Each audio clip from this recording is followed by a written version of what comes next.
Mga puso, para naman sa aton nga lakat sang panahon, apat ka weather disturbance ang gina-monitor karon sang pag-asa.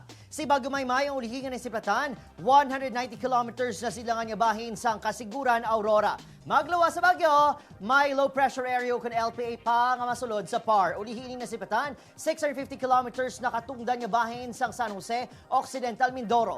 May duha ka tropical depression man sa guwasang PAR. Ang isa ka tropical depression ang ulihin ng siplatan, 1,925 kilometers na silangan nga bahin sang Northern Luzon. Posible ini nga magsulod sa PAR buwas sa aga o kon sa hapon.